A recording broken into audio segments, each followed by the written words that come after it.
OGTV 45 tapping in. I want to start off like this today. I'm not going to say that I'm above being tricked or being deceived, but I am going to say you're going to have to wake up pretty early in the morning to do that. I want y'all to take a look at this news clip from this African news channel. The United States has announced a new visa requirement for Nigerians, mandating all applicants to disclose their social media usernames and handles from the past 5 years.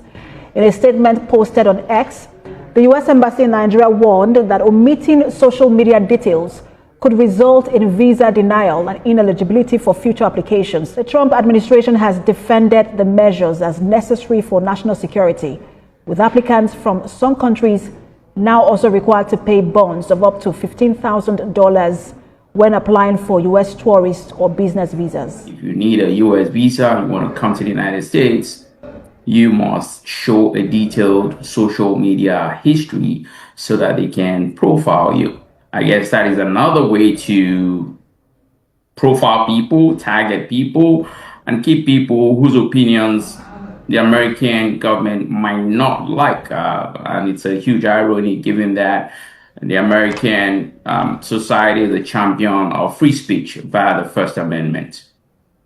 What do we do on social media? We comment, we like things, and we don't like things or follow ideas that might be disturbing to the U.S. Embassy, as it were. But I think it has a chilling effect on people wanting to come to a country that claims to be a nation for all immigrants. And I think it's worrisome that you want to use a social media profile. You see, I'm looking at the dates. They initially passed that bill where they will be looking at all the visas and checking the social media accounts. They initially passed that on August 18th. Then they came back on August 25th and they singled out the Nigerians. We want all y'all social media information for the last 5 years or your visa might get denied. You can't fearmonger the black man in America. We've dealt with the Democratic Party for decades in the fear-mongering tactics. We see through them now. We are no longer afraid of the boogeyman. Please understand this, Mr. African. I'm pretty sure that the white man knows if he wanted to put us back in slavery, he would not have a very high population of slaves, because they are going to have to unalive a significant amount of us. And during that time, we will be unaliving back as well. And I think that has been firmly established. The only ones who have this, superseding fear of the white supremacy is you black immigrants. That's why we be wanting to part ways from y'all.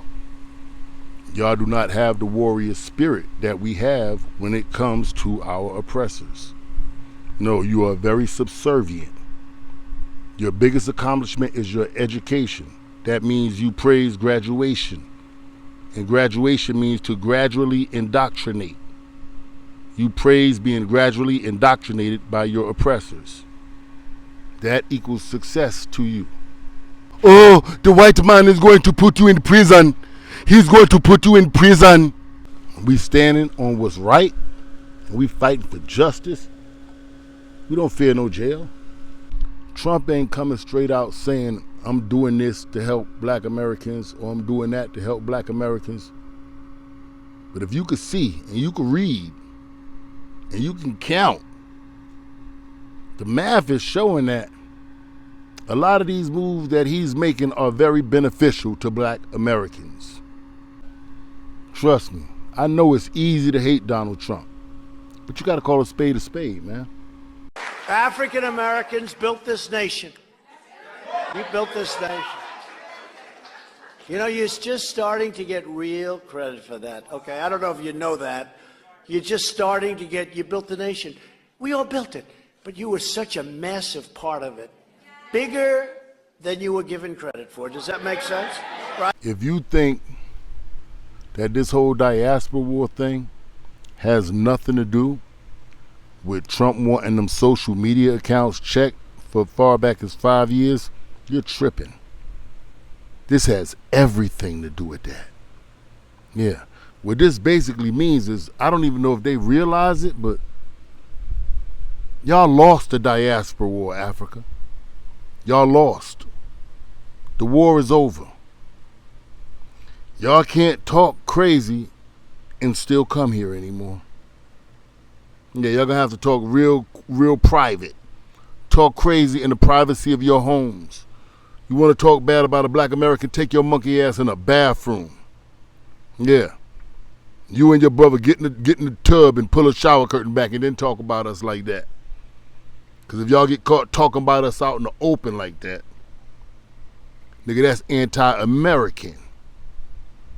And that is living legal proof we ain't no Africans.